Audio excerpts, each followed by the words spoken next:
Hey, the Oxford Study Bible. I've done some reviews on the Oxford Study Bible before, but never in the Revised English Bible with the Apocrypha. Now, the Revised English Bible, what an amazing Bible that was. It was the first time in many hundreds of years Cambridge and Oxford had ever worked together to come out with a translation.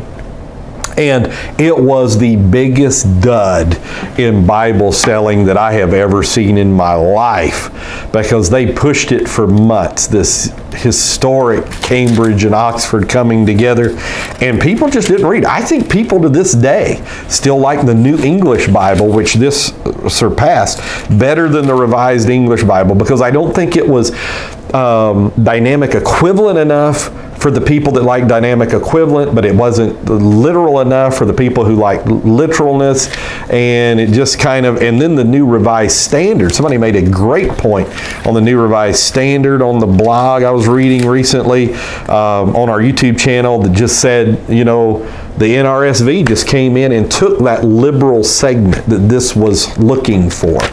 And it is, the NRSV, if you go to like liberal seminaries or mainline seminaries, it's going to be NRSV or RSV, basically. And I remember when I used to work up by International Theological up in Atlanta, it was always the Revised Standard or the New Revised Standard, the Study Bible. So it's going to be fairly liberal, but it's also going to have some amazing historical information, things in the back like on Jewish customs. And so it's got some very helpful information in it. Now, one thing too I enjoy doing, just because I like to understand people when I'm trying to talk to them, you know, when they're yelling at me and shouting at me and calling me a hayseed and a fundamentalist and all this, I at least like to know where they're coming from. Where did they come up with that thinking process? So I do read like liberal books and things, just because I want to see, well, why do they accuse me of this? Where did they get this false perception, or this maybe true perception, you know, of myself? And so it's got an index in the back, subject index, and then the great Oxford maps. My goodness, the Oxford maps are some of the finest out there. So it says a complete guide to the world of the Bible. And this happens to be in the Revised English version, or the Revised English Bible.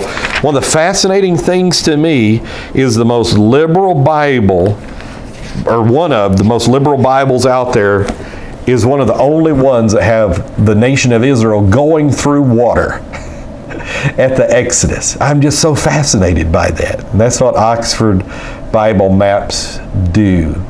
And I do want to go up to the front of the Bible and so the phenomenon of prophecies, the communities experience God, Torah and covenant, Richard Elliott Friedman, deity and biblical and neighboring communities. And see, a lot of people, they just say, you know, they took Baal, the Canaanite or Phoenician deity, turned him into, you know, Jehovah. None of that is true. So Hebrew scriptures and early post-biblical Judaism, a special reference to rabbinical tradition by Robert Goldberg. See, there's a lot of good stuff in here. Dead Sea Scrolls and other early literature. I think I said it's at the back. It's actually at the front. Sorry about that. Communities and canon, the social world of the New Testament, honor and shame.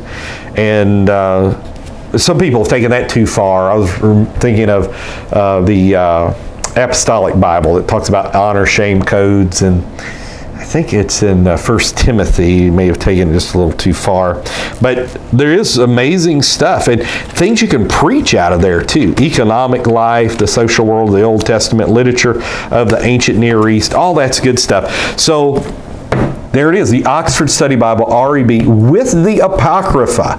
So that's fascinating in and of itself. I don't believe the Apocrypha is part of Scripture, but I do want to be aware of it just because I want to win souls. So God bless. Talk with you later in Jesus.